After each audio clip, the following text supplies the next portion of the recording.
used to want me. I'm gonna let it go. Just let it be. Why don't you be?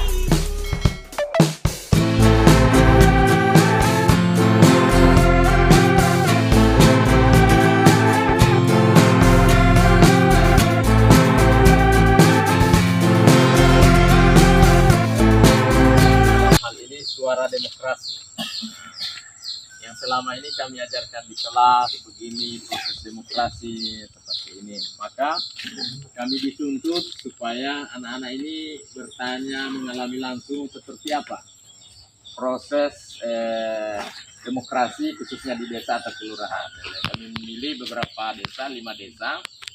Dalam hal ini Desa Pungkulu, Desa Kedua, Butuh Bungkung, Tuhuti, dan Sakitan. Alhamdulillah yang datang ini satu kelas yang mereka akan bertanya, mendapatkan data seperti apa sebenarnya proses demokrasi dalam hal ini, pemilihan kepala desa, tahapannya, prosesnya, sampai hal-hal yang terkait dengan kepala desa ini. Maksudnya demokrasi di desa ini, sehingga anak-anak kami ini tidak hanya mereka mendapatkan materi di kelas, tapi mereka bertanya langsung kepada yang sumbernya. Nah, inilah tujuan pembelajaran sekarang ini yang kami diamanahkan untuk mereka supaya bisa mengalami langsung. Kemudian setelah ini mereka akan membuat presentasinya, laporannya, dan terakhir dibuat presentasi di sekolah. Nah, jadi memang ini runtut kegiatan ini. Kemudian yang selanjutnya saya juga menyampaikan permohonan maaf jika kami sudah mengganggu aktivitas Pak Kepala Desa dan jajarannya. Ini kesibukan Bapak sangat luar biasa, tapi dengan alhamdulillah kami diterima meluangkan waktu pada kesempatan ini. Kami juga menyampaikan permohonan maaf sebelumnya jika kedatangan kami ini, sikap anak-anak kami ini semuanya ini dalam proses pembelajaran. Jadi itu saja yang mungkin bisa saya sampaikan. Mudah-mudahan anak-anak saya ini silahkan bertanya seputar tentang hal-hal yang terkait dengan demokrasi di desa ini. Dan tentu bapak-bapak ini akan menjelaskan, dan yang lain saya harap dicatat sebagai materinya nanti buat laporan. Nah, ada mungkin yang ditugaskan yang buat foto, kamera, kemudian yang mencatat jawaban, supaya tidak kesulitan nanti buat laporannya lagi, sehingga nanti bisa dipresentasikan di sekolah. Ini saja, saya akhiri. Assalamualaikum warahmatullahi wabarakatuh. Waalaikumsalam warahmatullahi wabarakatuh.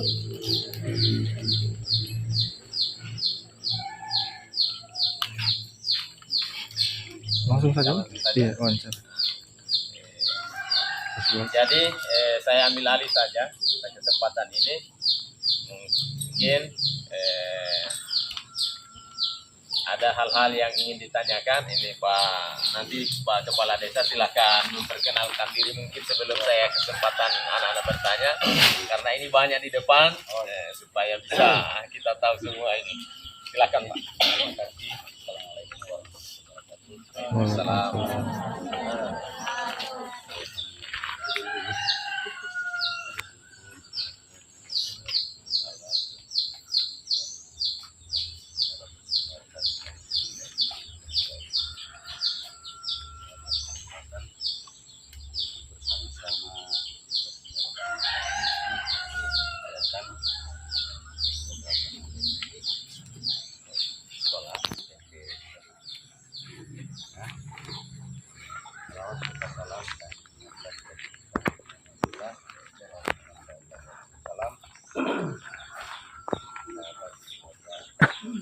Sekalian, kali persingkat waktu saya perkenalkan, saya atas nama Ketiga yang sekaligus kedua, hari ini saya merasa senang sekali, gembira sekali saya, karena Sebenarnya gerakan ini adalah salah satu program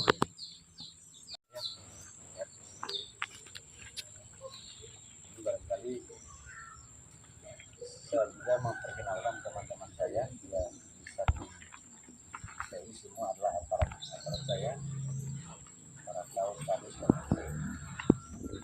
rasa Pak Guru dan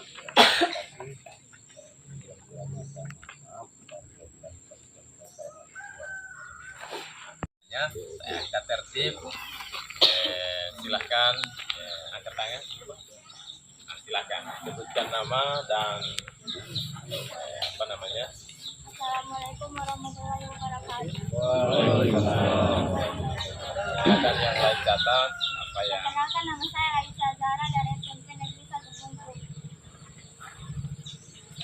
Saya ingin mengajukan pertanyaan untuk Bapak Kepala Desa, yaitu berapa tahun masa jabatan dari Kepala Desa dan apakah boleh seorang Kepala Desa menjabat lebih dari 2 periode? Saja Pak. maksudnya pertanyaan ini satu periode berapa tahun? Ya, kemudian Satu periode 6 tahun. Kepala desa bisa menjabat sampai 3 periode. Satu periode itu 6 Satu tahun periode 6 tahun dan dia bisa bisa menjabat sampai 3 periode. Harus menjabat 6 dan 3 dalam 4 ya. Dan alhamdulillah saya kepala desa juga hari ini sudah periode ketiga. periode ketiga tahun kelima. alhamdulillah.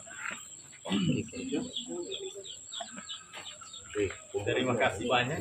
Ya, ada lagi yang ingin bertanya? Silakan. Coba lagi. Silakan. Sebutkan nama. Oke. Assalamualaikum warahmatullahi wabarakatuh. Waalaikumsalam. Perkenalkan, nama saya Adrian dari SMP Negeri 1 Bungku. Saya ingin mengajukan pertanyaan, yaitu bolehkah seorang pegawai negeri sipil mencalonkan diri menjadi kepala desa atau rangkap jabatan? Silakan Pak Kades untuk menjawab ini. Iya. Dalam aturan pegawai negeri sipil bisa, itu yang penting ada izin atasan, izin bupati. Bisa pegawai negeri calon kepala desa dengan adanya izinnya izin pimpinan bupati, kami ini bupati. Dan ada Berarti bisa ya. Bisa. Pak kepala sekolah juga bisa kalau ada izin bupati. Ada lagi yang lain silakan. Seputar Masih banyak pertanyaan proses supaya silakan. sama Pak Kades sama Itu ada tambahan mungkin tuh? Tambahan siapa tahu ada. Waalaikumsalam. Perkenalkan, nama saya Nur Fadila dari SMP Negeri 1 Bungku. Saya akan mengajukan pertanyaan untuk Pak Kepala Desa. Apakah Kepala Desa memilih sendiri wakil atau sekdesnya? Nah, jadi perangkat desa itu Pak, apakah dipilih satu paket atau kepala desanya memilih? Silakan Pak. Untuk perangkat desa saya bukan sekdes. memilih wakil tadi pertanyaan. Wakil. Memilih wakil. Semua buat. Adakah wakil kepala desa itu? Ya, kepala desa di desa itu kan ada Ya. tingkatan jabatan. Kepala desa, sekdes, kemudian kaur pemerintahan, baru kaur ya. Di desa itu kan lengkap sebenarnya. Tapi kalau misalnya kepala desanya tidak ada di tempat, sekdes ya berikan mandat untuk menggantikan kades. Kalau dua-duanya tidak ada, kita limpahkan ke kaur pemerintah karena ada tingkatan jabatan. Jadi bisa ketika kades mungkin ada di luar daerah atau mungkin hari ini saat tidak hadir. Ya, Maksud pertanyaannya Pak Kades memilih sendiri aparatnya. Bukan wakilnya. Atau perangkat itu karena tidak ada wakil apa? Apakah apakah bisa kades dipilih sendiri Pak wakil. Kades yang memilih atau ada pemilihan tersendiri ya, yang kaur yang sekdes itu semua. Sekdes saya itu deh. Iya. Iya. Atau ada pemilihan khusus. Itu aturan sekarang, dulu memang itu kan kepala desa itulah pengguna, ya, yang pengguna. Jadi orang-orang yang di bawahnya ini harus adalah kewenangan kepala desa. Tapi sekarang dengan aturan mungkin sudah bagaimana supaya jangan ada lagi kecemburuan di tingkat desa, maka itu pemilihan itu kalau sekdes sih macam sekdesnya kami ini adalah pegawai negeri, ya itu tidak perlu dipilih, ya tidak perlu ditunjuk oleh kepala desa yang terpilih. Kalau dia bukan pegawai negeri, terpaksa kepala desa yang terpilih yang menunjuk.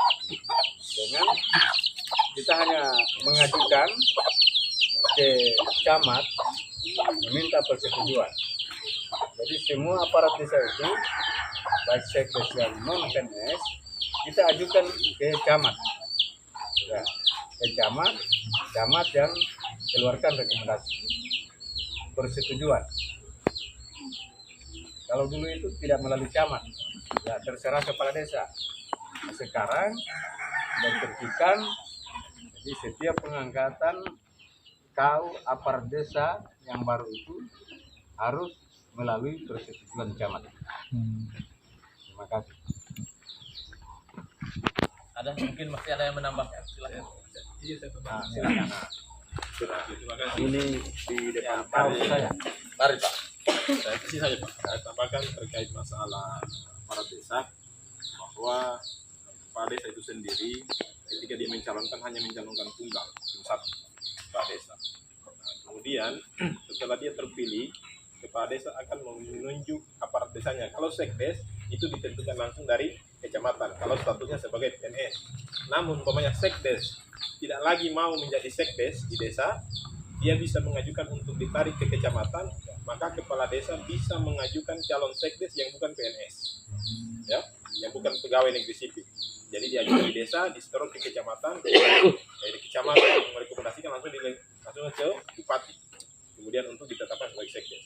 Nah, kemudian untuk aparat desa sendiri, jadi di sini ada kaur, kepala urusan pemerintahan, ada kaur umum, ada kepala seksi juga sama posisinya. Kemudian ada kepala dusun yang mengepalai setiap dusun.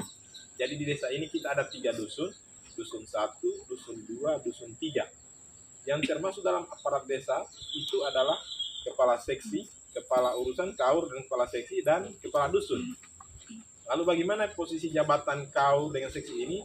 Apakah bisa diganti begitu saja setelah dipilih oleh Kades? Aturan dulu itu habis masa jabatan Kades dia bisa memilih kaur yang baru, tapi sekarang tidak bisa. Tidak bisa lagi aturan sekarang.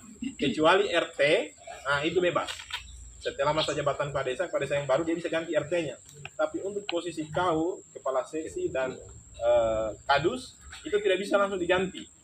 Ada aturannya, ada tahapannya, ada salah satu persyaratannya, umpamanya meninggal dunia. Kalau umpamanya kepala aparat desa itu sudah meninggal dunia, maka bisa diajukan oleh kepala desa. Itu aturan yang baru sekarang. Kemudian yang kedua, dia berhalangan tetap umpamanya cacat. Kalau lupa Sabiri kalau masalah usia Usia sampai 60 tahun. Sampai 60 tahun. Itu yang salah satu kriterianya. Termasuk kalau cacat tidak bisa lagi kerja, umpamanya patah kaki atau apa, maka kepala desa bisa menggantikan itu. Kemudian usia juga tadi sampai 60 tahun baru digantikan. Itu persyaratannya. Kemudian yang bersangkutan umpamanya saya sebagai kepala seksi memang mengundurkan diri secara resmi, kepala desa mengajukan saya mau berhenti jadi kepala desa, itu bisa diganti. Kemudian termasuk umpamanya ada ketidakcocokan dalam artian aparat desa ini tidak bisa lagi menjalankan tugas sesuai dengan yang diberikan dalam hal ini yang dimandatkan. Atau yang berikutnya yang terakhir itu salah satunya memang tidak lagi sejalan dengan pemerintah desa dalam artian aparat desa ini tidak mau menjalankan apa yang telah menjadi visi misi oleh kepala desa itu sendiri. Seperti itu proses penggantiannya. Jadi tidak boleh jadi yang memilih tetap kepala desa, tapi untuk menggantikan itu ada tahapannya. Jadi kalau dulu bisa langsung kalau aturan sekarang tidak boleh lagi kepala desa diganti langsung seperti itu tanpa memenuhi persyaratan ini. Ini kasus pernah terjadi di desa Laruwe. Jadi ketika kepala desa baru yang sudah terpilih ini, dia langsung ganti kadusnya. Hanya karena persoalan bukan orangnya. Nah itu sampai sekarang masih berlanjut kasusnya. Jadi itu untuk aparat desa. Untuk kemudian tadi yang sampaikan oleh Pak Kades, saya tambahkan pertanyaan yang sebelumnya mengenai masa jabatan 1 periode 6 tahun. Ya, 1 periode 6 tahun, dan untuk kepala desa beda dengan bupati, dengan presiden, dengan gubernur atau wali kota. Kalau presiden, wali kota, gubernur, bupati hanya 2 periode. Tapi kalau kepala desa dia 3 periode. Itu kepala desa. Kemudian itu barangkali itu tambahan yang bisa sampaikan. Terima kasih. Ya, saya rasa cukup pertanyaan yang tadi. Wah, ya, catat ya. Boleh selanjutnya siapa? Ya, silakan. Assalamualaikum warahmatullahi wabarakatuh. Perkenalkan nama saya Muhammad Julian. Saya dari SMP Negeri 1 Bungkus. Saya ingin mengajukan pertanyaan, yaitu apa yang akan Bapak lakukan untuk memajukan desa? Jadi silakan Pak. Jadi program-program yang dilakukan di desa dalam hal kemajuan desa ini. Silakan. Jadi setiap pemimpin itu pastinya punya perencanaan. Kalau di desa itu harus ada desa. Jadi pemimpin baru, kepala desa baru, dia harus buat rencana pembangunan yang PJMDes. di dalam RPG itu semua sudah tertuang rencana apa yang kita mau lakukan. Ya. Jadi yang jelasnya rencana seorang pemimpin itu pastinya yang tertuang dalam RPG itu untuk memajukan desanya. Dan terbukti mungkin tidak perlu kita sebut satu persatu. Ya. Kedua ini nak desa baru. Ya. Boleh dikata baru seumur jagung. Ya, hari ini alhamdulillah karena perencanaan kami mungkin bagus. Ya, mungkin kita lihat desa-desa lain dengan desa Tudua ini yang baru sudah bisa sudah bisa bersaing. Jadi tentunya perencanaan itu yang pertama, karena di sini kami masyarakat Tudua ini adalah mayoritas petani. Maka dari itu saya punya kewajiban untuk buatkan jalan untuk masyarakat saya. Alhamdulillah hari ini sudah dinikmati. Terbukti masalah kemajuan itu mungkin secara perlahan-lahan bisa kita rasakan. Saya rasa itu. Jadi begini saja intinya, setiap pemimpin itu punya rencana untuk maju yang tertuang di dalam RPJMDes. Rencana pembangunan yang kami bisa. Daerah pun begitu, di mana di provinsi begitu. Bagaimana, Tuas? Jadi nantinya kalau adik-adik, anak-anak saya mungkin sudah dewasa mau jadi kepala desa, tentunya dituntut itu. Harus ada rencana dulu ketika kamu sudah jadi pemimpin, itu dulu yang diminta. Apa rencanamu untuk memajukan desa? Itu yang tertuang di dalam RPJMDes. Saya rasa itu. Saya tambahkan sedikit, selain dari RPJMDes, itu setiap tahunnya itu ada yang namanya RKPDes. Setiap tahun itu direview. Jadi yang tidak masuk dalam program RPJMDes bisa dimasukkan di program RKPDes setiap tahunnya.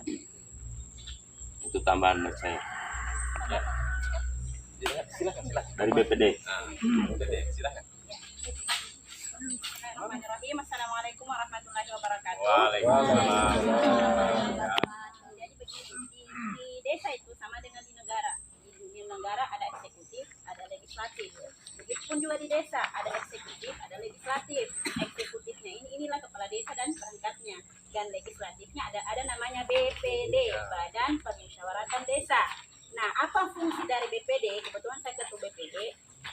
Sebelum saya menjabarkan apa fungsinya, terlebih dahulu saya sampaikan bahwa BPD ini sama posisinya dan kepala desa dipilih langsung oleh masyarakat. Kalau tadi perangkat desa dan perangkat desa itu dipilih oleh kepala desa. Tapi kalau BPD masyarakat langsung yang memilih, kepala desa juga masyarakat langsung yang memilih. Nah, jadi sama-sama memiliki kekuatan hukum. Terus apa fungsi BPD? BPD adalah fungsinya salah satunya menjaring aspirasi masyarakat. Jadi ketika tadi ditanya apa programnya kepala desa untuk memajukan desa, itu dipilih dari penjaringan aspirasi yang dilakukan oleh BPD di tingkatan dusun. Misalkan dusun ini mau bikin jalan tani, rapat jalan, misalkan di lorong ini mau dibikinkan rapat jalan seperti ini, itu dijaring lewat aspirasi dusun, dan tugasnya yang menjaring aspirasi dusun itu adalah BPD. Kemudian bawalah aspirasi setiap dusun ini dibawa ke dalam musyawarah desa, itu masih wewenangnya BPD untuk dibahas bersama kepala desa. Itu tugas yang pertama. Kemudian tugas yang kedua, mengawasi kinerja kepala desa. Jadi kepala desa tidak sembarang akan menetapkan bahwa program kami ini misalkan tempat rekreasi. Kalau BPD tidak menyetujui itu, tidak akan terlaksana. Jadi semua aspirasi itu tertuang dalam dokumen RKPDS. Bisa ya?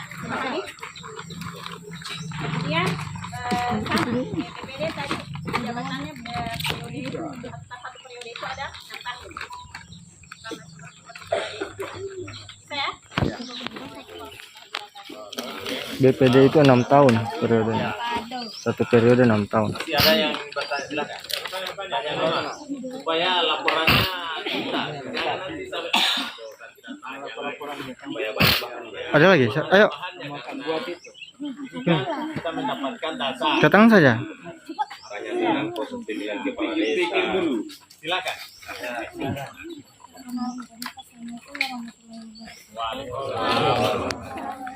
Perkenalkan, nama saya Panzal Fitria, saya dari SMP 1 Negeri 1. Saya ingin mengajukan satu pertanyaan. Ketika kepala desa atau sekdes tidak berada di tempat, siapa yang berhak menjalankan tugas pemerintahan yang ada di desa? Jadi ketika kepala desa tidak berada di tempat karena ada tugas izin, maka siapa yang menjalankan roda pemerintahan? Apa itu? Oh, ada di sekolah ya. Sampaikan di dalam pemerintahan itu baik di daerah manapun di desa itu punya tingkatan jabatan. Kalau di desa itu kepala desa, terus sekdes, baru pemerintahan sampai ke kadin. Jadi ketika kepala desa mungkin mau keluar daerah, bisa dilimpahkan ya, tugasnya ke sekdes atau ke kaum pemerintah. Terserah kepala desa, saya mau percayakan sama siapa, seperti itu. Atau dua-duanya tidak ada ya. Atau sekdes juga tidak ada, terpaksa ke kau. Ada kau umum, ada kau pemerintah. Jadi di desa itu lengkap juga, macam di kabupaten. Kabupaten juga kalau bupati mungkin di luar daerah, pastinya tugasnya kalau tidak ada waktu dia sekda. Bisa desa juga seperti itu. Bagaimana? Ada yang lain? Ya, langsung saja supaya bertanya yang Mariam. Waalaikumsalam warahmatullahi wabarakatuh.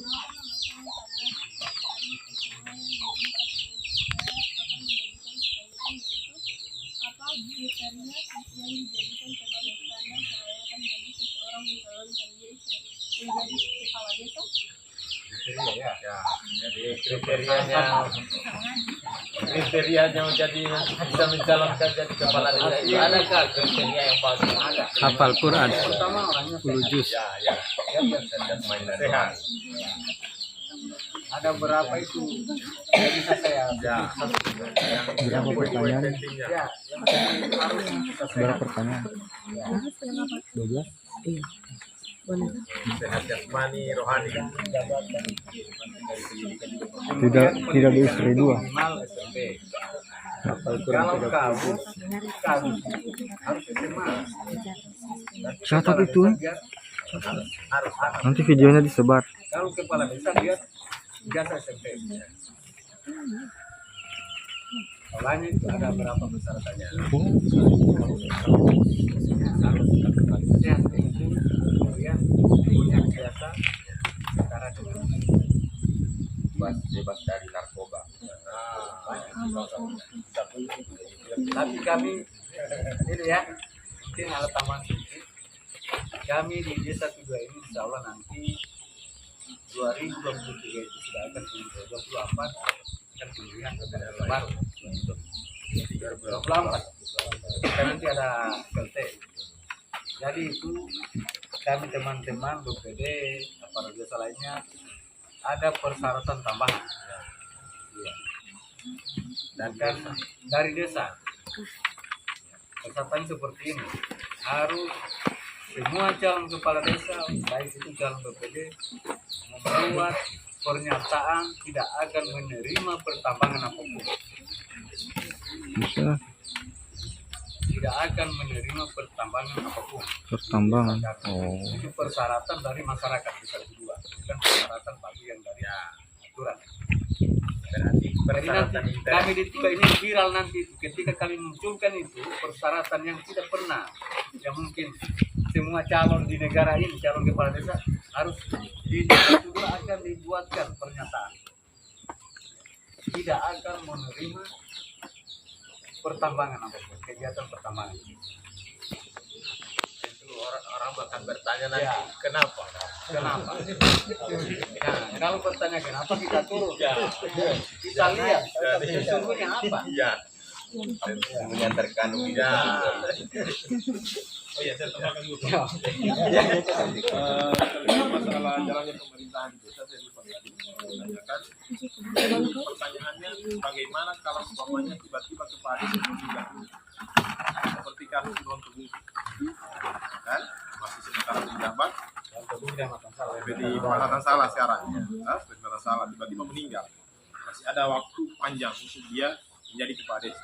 Atau umpamanya habis masa jabatannya kepala desa, tapi umpamanya 2023 habis masa jabatannya, tapi pemilihannya nanti 2024. Nah, bagaimana caranya itu? Itu juga yang sekarang tidak. Jadi yang pertama, kalau umpamanya kepala desanya meninggal dunia, ya, kalau kepala desa meninggal dunia, kemudian untuk mengisi kekosongan itu ada namanya penggantian antar waktu atau istilah orang PAW. Nah, pertanyaannya, siapa yang mau jadi PAW ini? Ya, siapa yang mau jadi PAW ini? Jadi PAW itu adalah dipilih lagi oleh masyarakat. Jadi calon meminta kembali calon dengan catatan bahwa masa jabatannya sampai habis masa jabatan kepala desa yang meninggal. Seperti Pak Buku kemarin meninggal Pak Nawawi, dilakukan pemilihan PAW penggantian antar waktu yang terpilih Pak Hun. Ya, dengan calonnya itu Pak Hun dengan Pak Nurdin, yang terpilih Pak Hun. Jadi Pak Hun menjalankan tugas masa jabatan itu sisa umpamanya 6 tahun, lalu tiba-tiba baru 2 tahun meninggal kepala desa, maka dipilih lagi PAW. PAW itu menjalankan sisa 4 tahun. Nah, itu penggantian antar waktu. Baru kemudian kalau masih umpamanya masih mau lagi jadi kepala desa, maka dia ikut untuk pemilihan kepala desa baru. Sekarang umpamanya kalau habis masa jabatan kepala desa, seperti Pak Desa ini jadi kedua bulan 10 ya, Oktober 2023 habis masa jabatan. Sementara pemilihan nanti di 2024 mungkin akan diserentakkan semua. Maka ada namanya pelaksana tugas. Jadi bedakan ya, ada penggantian antar waktu dan pelaksana tugas. Pelaksana tugas itu dipilih langsung oleh kecamatan dan dilantik oleh bupati. Ya, kebiasaan ketika masa jabatan kepala desa definitif habis, namun proses pemilihan belum selesai, biasanya maka tetap akan diminta masukan dari desa. Siapa yang kira-kira akan dimintakan? Seperti masalah kemarin, mereka usulkan Pak Amran Boli. Tapi itu semua keputusan tergantung dari kemudian kecamatan dan bupati yang memutuskan, dan termasuk terpilih Pak Amran Boli, tapi tetap biasa pertimbangan psikologisnya diprioritaskan gitu. Jadi umpamanya seperti kan rata-rata ya sampaikan untuk PLT itu pasti pegawai negeri PNS, ya. Jadi seperti di Matansara itu kan sekdesnya, Pak Arwan Malah waktu itu dia bukan status PNS, makanya tidak bisa menggantikan jabatan PLT. Jadi seperti kedua ini, pokoknya habis masa jabatannya Pak Usman, kalau nanti bisa karena posisi sekdes PNS bisa jadi sekdes yang mengisi posisi kepala desa atau orang yang ada di lingkungan pemerintah kecamatan yang mengisi. Jadi seperti itu ya. Jadi kalau habis masa jabatan siapa yang bisa menggantikan kepala desa? Itu juga sama dengan bupati waktu zaman Pak Nur Hafid. Pak Nur Hafid habis masa jabatannya, tapi belum ada pemilihan. Siapa yang menggantikan? Ditunjuklah oleh Gubernur Pak Bartolomeus Nandigala. Itu yang ditunjuk, yang mana beliau pada saat itu sebagai kepala dinas BPD, bencana daerah. Beliau yang ditunjuk sebagai pelaksana tugas. Jadi barangkali itu untuk pengisi jabatan kekosongan di kelurahan. Oke, makasih banyak. Masih ada? Ya, silahkan. Tanya memang. Tidak ada waktu. Tanya. Ya, kita lah.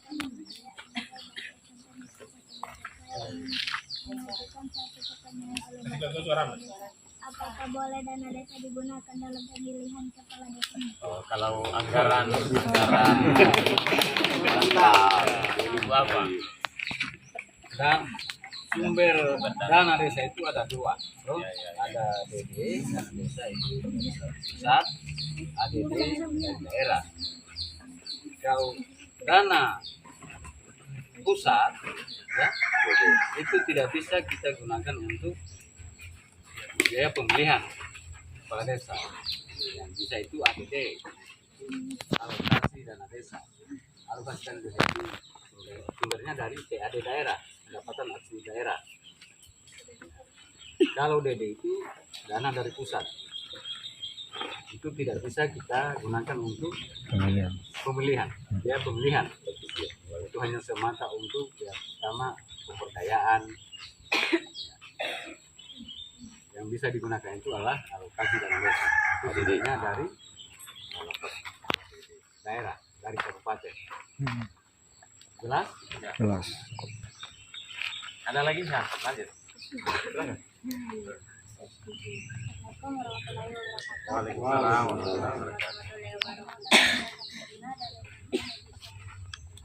Saya ingin mengajukan pertanyaan itu setelah menjadi kepala desa, apa langkah pertama yang Bapak lakukan untuk mencapai visi yang telah dipaparkan pada saat mencalonkan?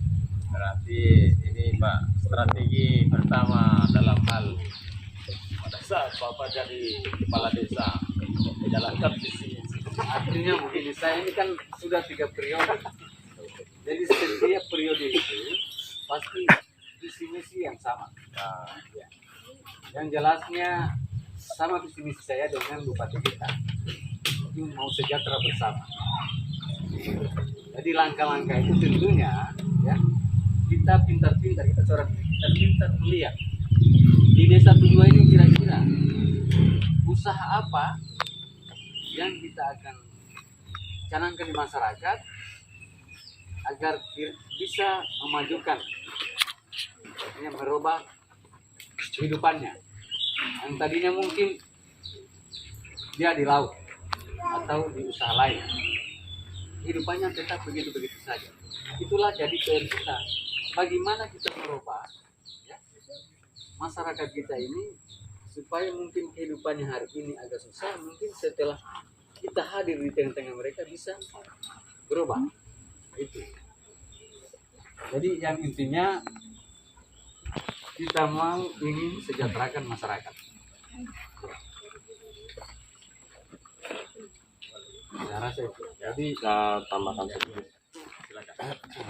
Biasa itu kalau habis pemilihan kepala desa itu biasa masyarakat akan terpecah belah karena beda pilihan. Jadi biasa yang dilakukan oleh kepala desa begitu dia terpilih, dia harus berusaha menyatukan dulu masyarakat, menyatukan persepsi masyarakat, kemudian dia paparkan program kerjanya seperti itu, supaya dalam melakukan program kerja itu kalau masyarakat masih terpecah-pecah belah karena beda pilihan pasti belum terlalu lancar. Tapi kalau sudah disatukan persepsi masyarakat baru diterapkan program kerja itu lebih mantap. Jadi yang jelasnya itu pemaparan visi misi itu sebelum pemilihan. Kita paparkan dulu visi misi kita, apa rencana, misalnya saya calon, apa rencana saya ketika saya terpilih jadi kepala desa. Itu setelah kita terpilih tentunya apa yang tertuang dalam visi misi itu ya, kita akan jalankan. Oke, ada yang lain? Ya, silahkan laki-laki, coba laki-laki. Laki-laki. Silakan. Buat surat-suaranya. Wah, Perkenalkan, nama saya Rizky Atia dari SMP Negeri 1 Munggus. Saya ingin mengajukan pertanyaan giat-giat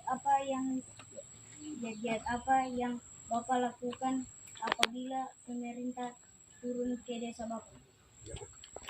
Jadi Pemerintah ada kabupaten. kunjungan pemerintah kecamatan atau kabupaten, apa yang mungkin Bapak lakukan ya, gitu seperti itu. jadi seperti inilah kedatangan adik-adik ini. Ya. Tentunya kami selaku pemerintah pusat. Ya, makanya tadi sebenarnya seperti mengucapkan sini. Ya. Andaikan saya tahu di sini tadi kita sudah beres-beres. Bertepatan tadi, ya, ada kegiatan sosial kita. Jadi tentunya setiap ada dari pemerintah kecamatan, Masih ada pertanyaan? daerah, Habis nih. Terakhirnya. tentunya persiapan Oh, satu itu kali, kami satu sudah, kali. ya, apa namanya, ya, misalnya kunjungan seperti ini kami sudah siapkan. Macam berapa hari yang lalu ada kegiatan hutan kurang masal, ya. Tentunya persiapan itu kita Lagi di YouTube nanti. supaya ketika Masih ada pemerintah terekam. daerah Mudah-mudahan suaranya datang, keras. ya, lihat tidak terkesan bahwa orang kudu bilang nah ini sekolah gitu. Karena kita Lupa. saya jadi Oke, ada HP satu. kita mengundang pemerintah daerah baik pemerintah kecamatan tentunya bagaimana persiapan kita seperti halnya di tempat pelaksanaan kegiatan. Ketika kita siapkan bagus,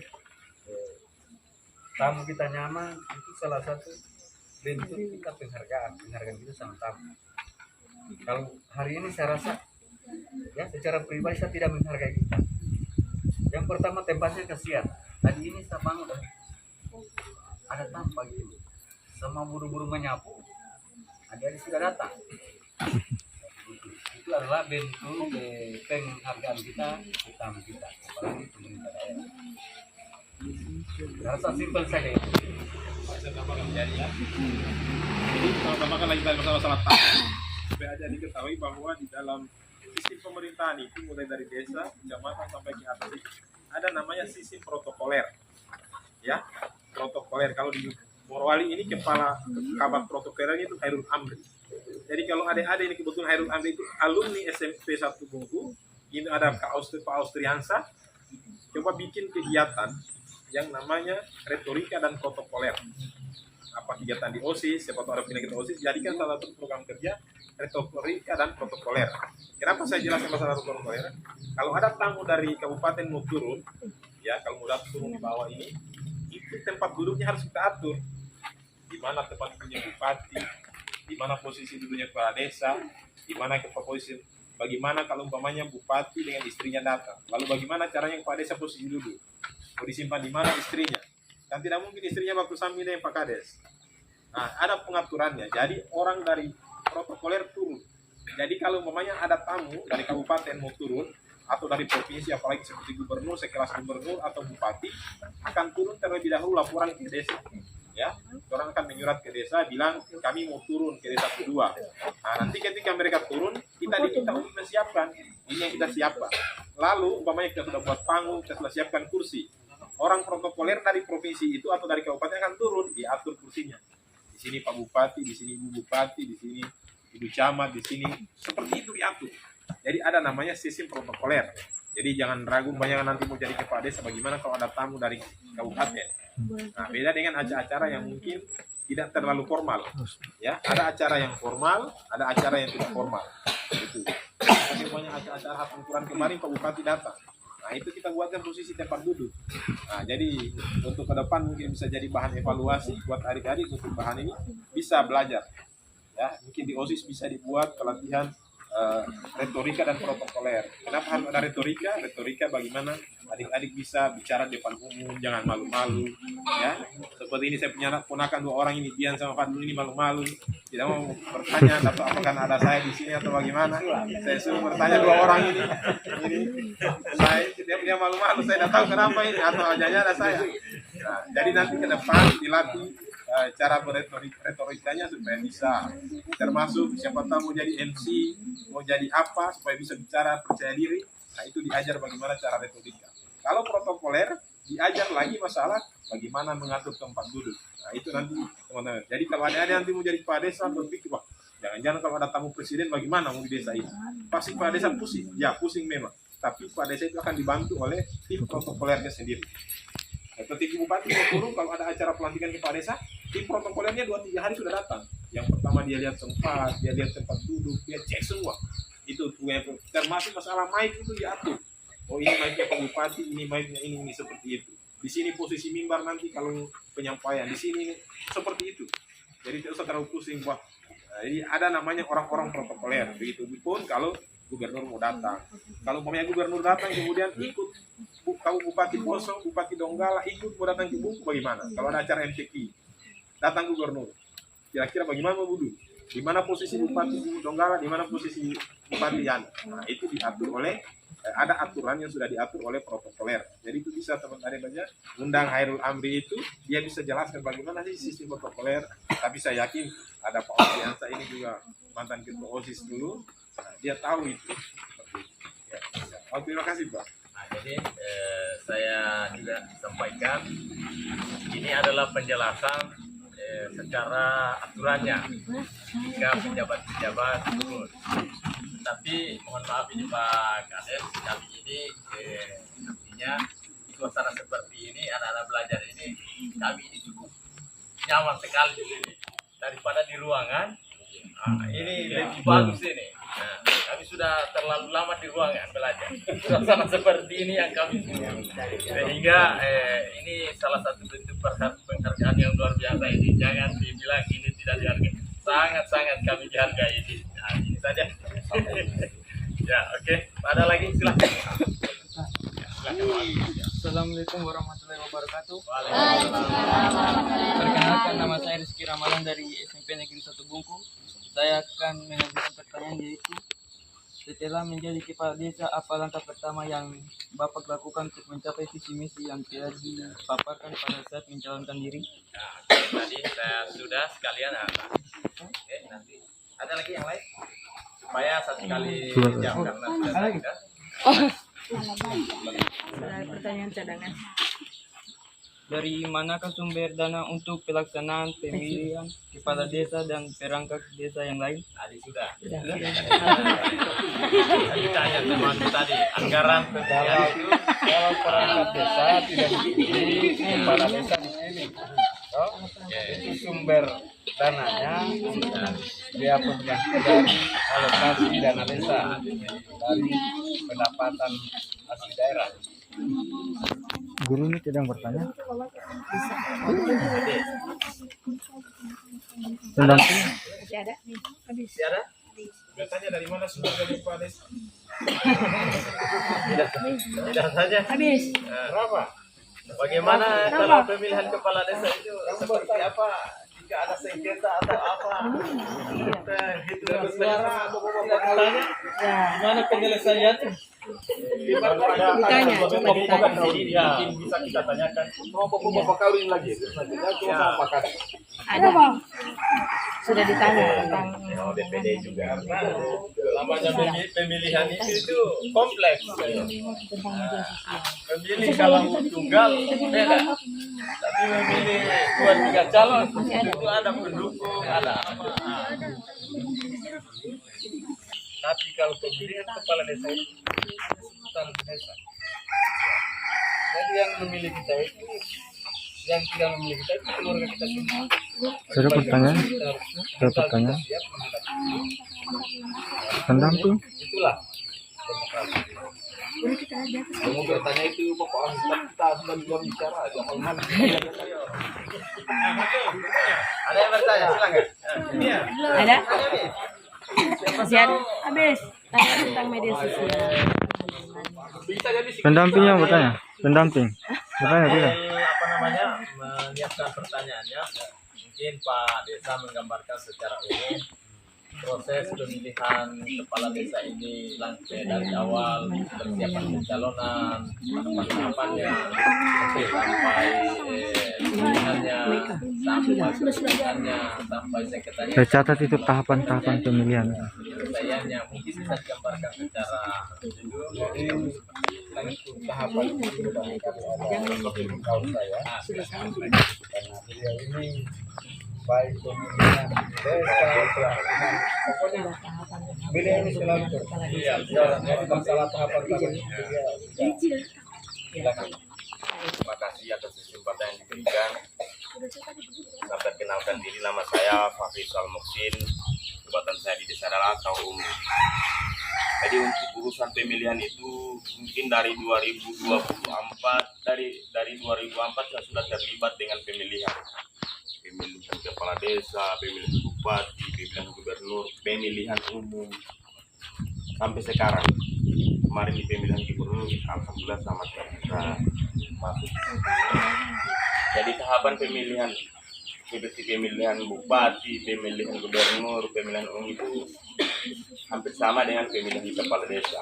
Cuma kalau pemilihan gubernur, pemilihan umum, semua tahapan pemilihannya itu sudah diatur oleh KPU di atas, oleh komisi pemilihan umum. Dari biar dari KPU kabupaten, KPU provinsi dan KPU pusat. Tapi untuk di desa tidak ada KPU-nya. Jadi tahapan pemilihan itu betul dari dinas pemerintah dari Pemdes itu yang cuma yang kemudian disampaikan ke desa. Desa sendiri yang kelola tahapan pemilihan. Tahapannya pertama itu dari BPD bentuk panitia pemilihan. BPD yang bentuk panitia pemilihan. Setelah terbentuk panitia pemilihan, mulai dijalankan tahapannya, mulai dari penjaringan calon, pemaparan bibit ada calon, kemudian identifikasi, pendaftarannya, persyaratannya apa sudah lengkap, semua kita ajukan ke Pemdes. Kemudian setelah itu setujui Pemdes, dia punya persyaratan semua sudah lengkap, berapa calon, kemudian dilakukan biasa pemaparan visi dan misi dari kepala desa. Kemudian penyelesaian kemudian dilakukan yang pemilihannya. Jadi proses kalau ada masalah cuma itu diselesaikan di dalam desa. Kalau tidak bisa diselesaikan baru dilimpahkan ke Pemdes atau ke kecamatan. Seperti itu. Ya, itu gambaran umum proses pemilihan. Ya, sampai tahapan akhir. Ya. Saya rasa ini nanti setelah proyek ini kita akan masuk nanti proyek kedua, pemilihan ketua umum, dan tahapan-tahapan itu akan sama. Nah, jadi sudah mulai jalan kan pemilihan nanti proyek berikutnya yang akan dialami langsung oleh adik-adik. Ini kan kita bertanya seperti ini. Nanti di sekolah akan ada juga demokrasi di sekolah. Dan kalau macam di OSIS itu dibuatkan panitia dulu. Nanti panitia yang dari masih ada yang tersisa pertanyaannya, silakan. Jangan sembunyi-sembunyi. Ya, tanya memang karena bikin laporan nanti. Iya, bikin laporan antara tak tidak tanya langsung. Ya, Assalamualaikum warahmatullahi wabarakatuh. Nama saya Yanti Arisandi. Saya adalah salah satu guru pendamping dari adik-adik. Kebetulan ini adalah kelas 7 Suprapto, yang dimana saya sendiri dipercaya bersama teman-teman yang lain untuk mengkoordinir bagaimana adik-adik ini bisa tahu pemerintahan di desa itu seperti apa, kemudian jalannya pemerintahan seperti apa, mulai dari pemilihan akhir dan sudah dijelaskan. Sebelumnya saya mengucapkan terima kasih sekali karena kami sudah diterima secara baik, secara artinya seperti yang disampaikan oleh pimpinan kami tadi bahwa anak-anak ini sudah bosan belajar dalam kelas. Tiap hari ini bahasa Inggris, bahasa Indonesia itu saja. Jadi ini merupakan program baru karena kami sudah melaksanakan kurikulum baru namanya kurikulum Merdeka. Merdeka itu katanya Menteri Pendidikan bebas anak-anak untuk mengekspresikan dirinya. Artinya bukan hanya di wilayah di sekolah saja, mereka bisa cari tahu di desa itu seperti apa, di daerah tempat mereka tinggal itu seperti apa sebenarnya modelnya. Sehingga apa yang kami rencanakan ini, ya ini tadi ada 3 sebenarnya tema yang dipilih, salah satunya adalah suara demokrasi. Oke, karena materi kami ini ada kaitannya dengan media sosial, karena sekarang ini kan sudah kita tidak bisa lagi bilang media sosial itu tidak tidak jauh lagi daripada kita punya kehidupan. Di mana-mana seluruh masyarakat di dunia itu sudah sadar digital. Artinya kita sudah buka mata melihat perkembangan zaman ini. Mau di kantor YAI dapat tahu juga sampai di Amerika sana. Ya, jadi yang saya mau tanyakan ini, kalau misalnya di desa itu ada isu-isu yang berkembang, yang disebar di media sosial, kemudian isu itu dalam arti kata tidak benar adanya.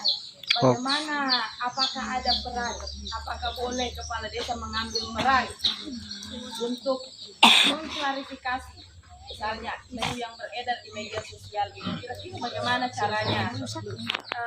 Bukan hanya kepala desa lah, semua perangkat desa untuk misalnya ada berita, oh desa kedua ini begini-begini, tapi itu kenyataannya tidak benar. Bagaimana caranya kepala desa supaya bisa mengklarifikasi? Karena media sosial ini kan kita tahu semua tidak bisa dikendalikan lajunya. Laju sekali lebih laju daripada susupo ini media sosial. Apalagi kalau orang bilang ya sudah media sosial ini tempatnya berita sekarang. Baru 1 menit kita upload di sini sudah ditahu seluruh dunia. Seperti itu. Contoh ya baru-baru kepala desa kedua itu viral lagi. Viral. Dikatakan bahwa ini kok pegang gue ini. Kau pada saat itu pegangin. ini pelatih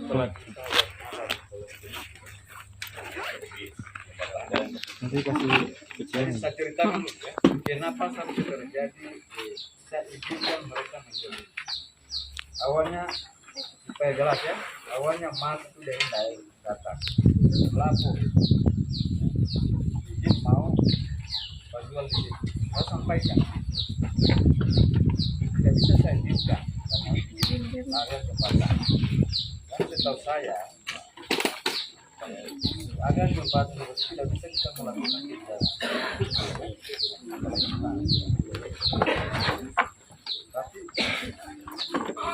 mereka sampaikan makanya sekarang ini berusia di Jerman memang di sini lagi rujukan kemanusiaan minta izinkan mereka dengan catatan saya tidak mau minta apa-apa, saya tidak mau minta ulang satu wilayah dan catatan satu saat pihak pemerintah dalam pihak perhutanan akan bersikap di dalam kemudian berdatangan nih dari keluarga Tempo ini untuk masyarakat saya cuma 1 orang karena sebelumnya saya sudah himbau jangan kita bikin apa-apa karena itu dilarang. Sudah banyak yang datang izin sama saya lama-lama ini mengalami sorotan dari hidup. Sorotannya tidak menunjukkan bukan melalui surat, bukan melalui media. Banyak di sini warga saya yang terjadi itu disampaikan ke mereka. Jadi orang sampaikan ke saya karena katanya itu tempat itu sangat maka saya undang mereka pelaku-pelaku itu. Nanti kan teman-teman itu terjadi kesepakatan biaya pembersihan yang dikelola oleh anak Karang Taruna. Jadi kesepakatan itu awalnya itu daya masuk dia 15.000 mau tertarik karena katanya di sini luar biasa. Jadi kan nanti bicara berat. Mungkin kalau saya direkam langsung saya punya bahasa itu sama. Saya tidak inginkan yang banyak, biar sedikit yang kecil jelas. Maka terjadi dari 15.000 orang tidak mau, orang tidak bilang terlalu berat kan. Yang kasih dulu terjadilah kesepakatan. Lama-lama mungkin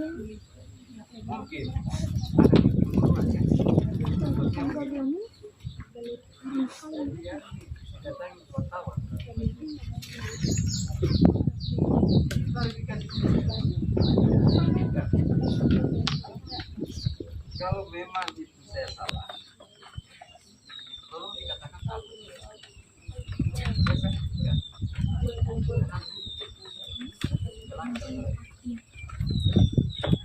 Biar hari kita jam-jam ya, sekitar jam 11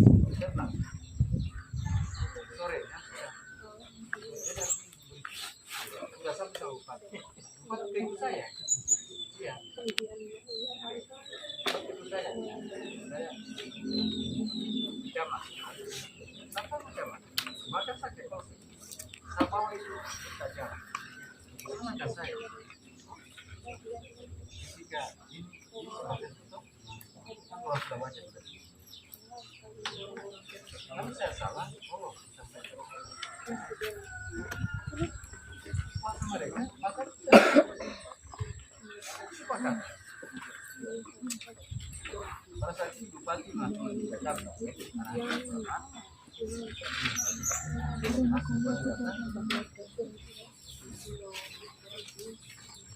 bagaimana?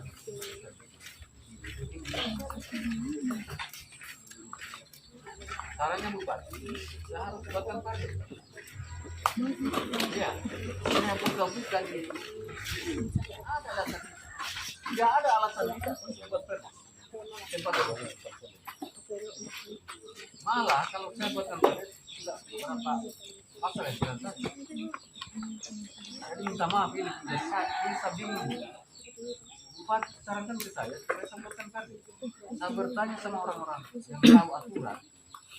Ya, apakah ada masalah? Sudah bagus nih. Kita buat kesepakatan. Itu bukan bapak yang kita, tapi kita. Dan minta maaf, kita tidak pernah lihat berapa jumlahnya. Dan tak terasa sama Karang Taruna. Jadi untuk biaya bahkan saya sendiri tolak rumah. Makanya sampai hari kita sudah masih sakit. Sekarang kita lihat. Habis minggu pengaman itu ya. Teman-teman Ibu BPD bilang bagaimana itu pakai sadia.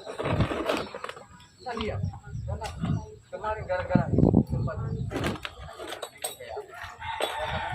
perang. Makanya saya apa ya?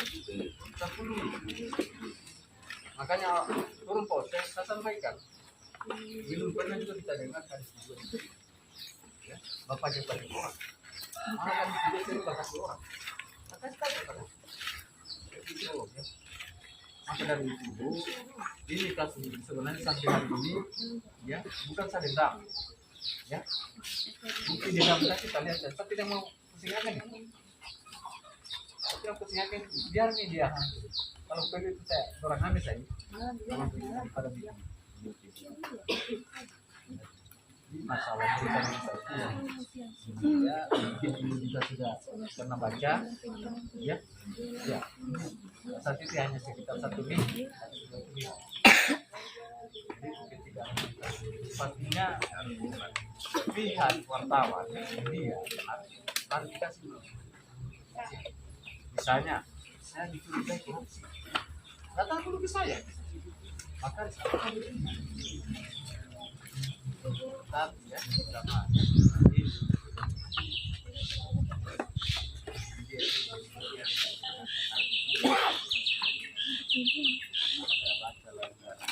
Mereka satu mereka. Iya. Jadi ini masalah kita itu pastinya kami juga sudah siap. Ketika kami klarifikasi masih juga seperti itu, tentunya kami akan mengadu. Kami akan mengadu pengaduan kami kalau di daerah ini kan tidak lain. Tapi ketika saya mengadu, apa yang dalam pikiran saya dengan teman-teman yang memberikan itu beda. Iya, beda paham.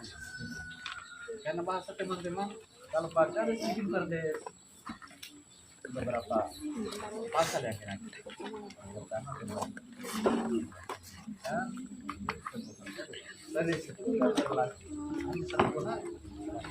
Iya. Di masyarakat bagi apa tadi bisa siapkan fasilitas pada saat itu kesepakatan siapa orang minta kan tidak simpel.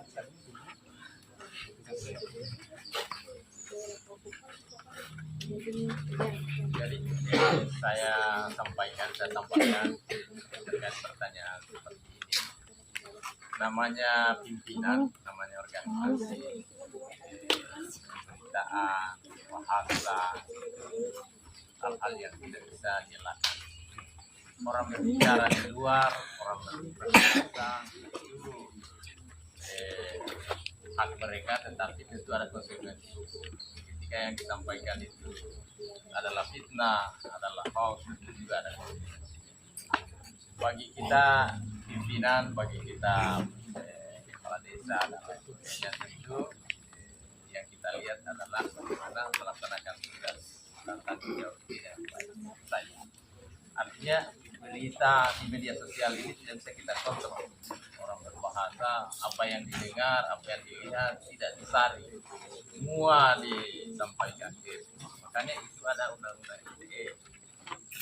Ya, pelajari bahwa tidak sembarangan berbahasa. Ini barang ketika kita sudah klik oke, bukan lagi miliknya kita, sudah milik umum. Dan itu di dalamnya ada banyak unsur. Ada unsur penghinaannya, ada unsur berita bohongnya, ada unsur macam-macam. Jadi semua itu kena delik maksudnya bisa dilapor kalau misalnya hal-hal ini kita tidak bijak menggunakan ini. Nah, jadi anak-anak sekalian hati-hati. Biasanya bermain, bercanda, tetapi itu biasa sudah menyinggung perasaan orang, menghina, berkata-kata kosong, sampai menyimpan. Kalau kita berbicara undang-undang ITE itu menyimpan, menyebarkan berita hal konten-konten pornografi kena juga. Nah, jadi hati-hati sembarangan. Nah, ini barang untuk digunakan sebagai media komunikasi, media pembelajaran. Nah, jadi ada proyek satu penggunaan media sosial kan ada kan? Bagaimana bijak menggunakan alat ini supaya benar-benar kita gunakan alat ini untuk pembelajaran, untuk pembelajaran kita. Kalau hanya gunakan untuk game, salah juga itu. Tidak dilarang main game dalam artian sumpah main game sesaat. Tapi kalau game dari pagi sampai malam, itu yang salah. Jadi bijak itu namanya digunakan untuk jadi kamu sudah dibekali HP yang mahal-mahal, yang fasilitasnya luar biasa, digunakan lagi. Di dalam itu ada semua. Sekarang ini kita pegang begini, ini kita pegang dunia. Apa yang tidak ada di dalam ini? Nah, cuma di dalam ini dua sisi. Ada negatifnya, ada positifnya. positifnya, no? Nah, jadi kalau kamu memilihnya yang negatif, nah, tentu ujung-ujungnya ya buruk. Tapi kalau kamu pilih yang positifnya, tentu ujung-ujungnya kamu akan bagus jalannya. Saja, jadi namanya pemberitaan, namanya apa, tentu ada mekanismenya. Tadi sudah disampaikan Pak Kades. Ada media yang menyebar, ada orang personal yang menyebarkan, itu semua ada konsekuensi hukumnya. Tidak sembarangan. Jadi kita ini adik-adik harus hati-hati ya, hati-hati menggunakan ini ya. Biasa kita tidak sadar itu, orang tersinggung, orang marah, dilapor kita kena delete. Karena apa itu? Bukti ada. Bukti bahasa, bukti apa? SMS, WA, lain yang orang umum bisa baca. Jadi bijak ya, jangan sembarangan. Ya, saja mungkin yang bisa Anda baca. Tidak ada lagi? Tidak ada. Ya, cukup. Jadi saya mewakili keluarga besar SMP Negeri 1 saya dan teman-teman sekalian menyampaikan ucapan terima kasih kepada Pak Kades dan jajarannya ini yang menerima kami dengan baik, suasana yang kekeluargaan yang luar biasa. Kami ucapkan terima kasih yang sebesar-besarnya. Kedatangan kami ini banyak meminta waktu Bapak Ibu dalam bekerja di desa ini. Kami juga mohon maaf dan sikap kami, keadaan kami ya, dalam proses pembelajaran. Tanggung jawab kita semua adalah yang kita semua ini. Nah, karena ini bukan orang lain semua, kita semua ini sebagai tuntutan kami dalam pembelajaran. Jadi mudah-mudahan mereka ini setelah turun begini mendengarkan langsung, oh seperti inilah. Kalau di kelas kami saja menyampaikan teori ini. Kalau ini mereka bertanya langsung, mencatat langsung apa yang terjadi sebenarnya di desa ini. Alhamdulillah kita laksanakan. Tinggal selanjutnya buatkan laporannya nanti, presentasi seperti apa. Oke? Oh masih ada satu. Ya, dampak positif media sosial yang pernah terjadi di desa. Tadi kan negatifnya kan tadi. Jadi pasti ada juga dampak positifnya yang membawa sebuah desa lebih maju melalui media sosial. Kira ada reformnya yang bisa diberikan ke mereka supaya sehingga bahannya mereka. Salah satu.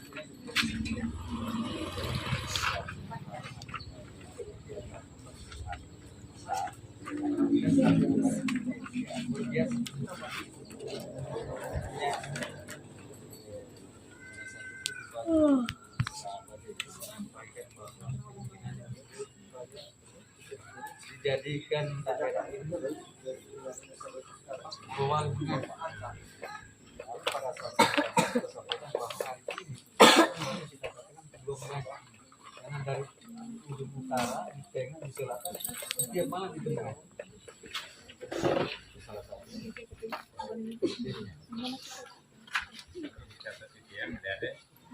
Ini kan kita fokus di dua ini.